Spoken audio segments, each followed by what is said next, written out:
Good evening. Wow, that's quite a crowd. Saskatoon is a busy place. You have choices. You could have gone to see Neil Diamond tonight, and we appreciate that you came to see Riversdale Love.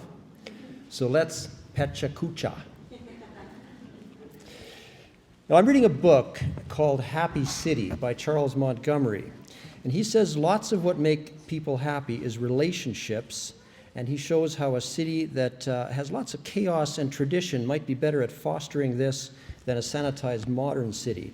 Now, I'm going to show you some ideas from recent travels in 3 broad areas, creating, moving, and living, that point this out. Now, Singapore can make architects happy, lots of cool buildings. This kind of development is pretty big, and it only happens when your president is also your premier and your mayor, and he's also kind of a dictator. On the lower right is his neat library, and on the top right is a water treatment plant that has a water sculpture playground on the roof, which would be neat on our water treatment park. But when people in Singapore want to go someplace to meet their friends and be happy, they go to that little old fishing village, which is a tiny piece of old Singapore that's left in front of those buildings. And that's quite unusual in this big city. Now, big grassy parks, I've found, are not nearly as good at fostering relationships and conversations as pocket parks with interesting seating, like this big orange chair in Quebec City, or imagine drinking beer on a public lawn chair by the river. This happens in Berlin, or on used furniture in a Latvian bus bar. Almost every city we visit has people celebrating relationships with lock ceremonies on pedestrian bridges. In Copenhagen, babies leave their soothers there. It's a rite of passage. It's done in New York, London, even in Moscow we did this. But sorry, you don't do that in Saskatoon because it's a little hazardous here. Sorry. Now, moving on foot is a really good way to meet people, and safe walking routes are great, especially on the Highline Trail in New York, where this dangerous railroad track has been converted to an amenity and is a wonderful place for great real estate. It's also a popular spot for people to view cars from a safe viewing platform. In Melbourne, Australia, this was voted the #1 city in the world to live last year, and one of the reasons is their respect for pedestrians. 4 pedestrian bridges over the river, and they're building 2 more. That's not an accident. Our favorite one had a bar in the middle of the river on a pier. Imagine this in Saskatoon, or even just imagine, say, a pedestrian bridge. Now, you're cutting into my time. Last spring, we took a bottle of Lucky Bastard gin to Jan Gell. Brian Walker sent it with us, and Jan told us where to avoid congestion on the bike trails, and also how we could really enjoy Copenhagen. Now, one of the things that is important when you're having public transit is to make it feel really classy and good, like this monorail in Detroit. This is Detroit we're talking about. And the Zaha Hadid system in Innsbruck, or the Calatrava bus station in Lisbon. These are really neat transit stations.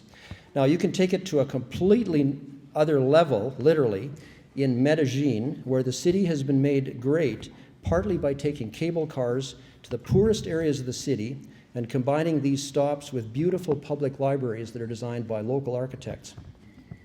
It's really quite the place. Good art and creating can really add to a city. These bike racks in Nashville are one of a group of 20 that were commissioned through art competitions. And of course, there's warming huts in Winnipeg, it's famous architects.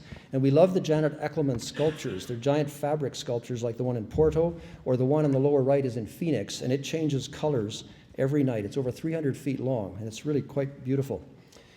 Creating art in alleyways is often done. This is Bogota, Colombia, where they have amazing art. We actually took a bicycle tour of their back lanes. And this could happen in Riversdale quite easily. There's a lot of potential for that. Another great example is community art. This one is in Panama City, where there's this fantastic new city, but this 500-year-old city that's a bit sketchy. And the way to build bridges has been to use great street art with photo murals of local residents to give them some personality that shines through the community. Old buildings are really important for art. It's a cheap space that artists can inhabit, and every major city has these things that attract artists, like this Lion Arts Center in Adelaide. Kansas City is a good example, and we just got back from Baltimore, where they actually have lots of artists in old buildings as well. ArtSpace Saskatoon is looking for space to make this happen in Saskatoon, and one of the options is the bus barns near Caswell. If you want to know more about this, a bit of a plug here for Craig Campbell and I for the Janes Walk on Sunday, May the 3rd at 1 o'clock. Meet at the pole on 24th and D, and there will be yarn bombing. Now, if you go to Los Angeles to the Artist Warehouse District, it was taken over when it was kind of sketchy, but now it's too expensive for the artists. But some of the new housing projects are balanced rent so that the artists can continue to live there. And it's continuing to be a very attractive place for artists. Now, another way to increase density is high rises. And some people don't like high rises, but if you just have, say, one really cool one that's 54 stories high in the middle of Malmo, everything else is townhouses, and the area is pretty much pedestrian friendly. Cars are accommodated, but they're just having to do their own speeds, and they don't need a speed limit because it's more about pedestrians. Another area that's very diverse is Venice Beach. It's kind of a crazy place in California. Eric Clapton built a house here. There's lots of wealthy people, but a lot of those wealthy people are advocating to keep homeless people in their community because they recognize their role as fixtures that observe everything and are really kind of eyes on the street for the place. Living in containers is another way to gradually develop a community. This place in Las Vegas is quite interesting, and there's an Airstream trailer park on the roof of a building in Cape Town that we found to be really quite a neat way to use an Airstream trailer. Now finally, I promised my wife Lila that if we shared our anniversary, which is today, 38th anniversary, with Riversdale Love, that there would be champagne. Now she's an artist, and also my travel adventure partner, as you can see from that mud volcano that we were in Colombia. And we will try and find some bubbles to create a little happiness later on. Thank you.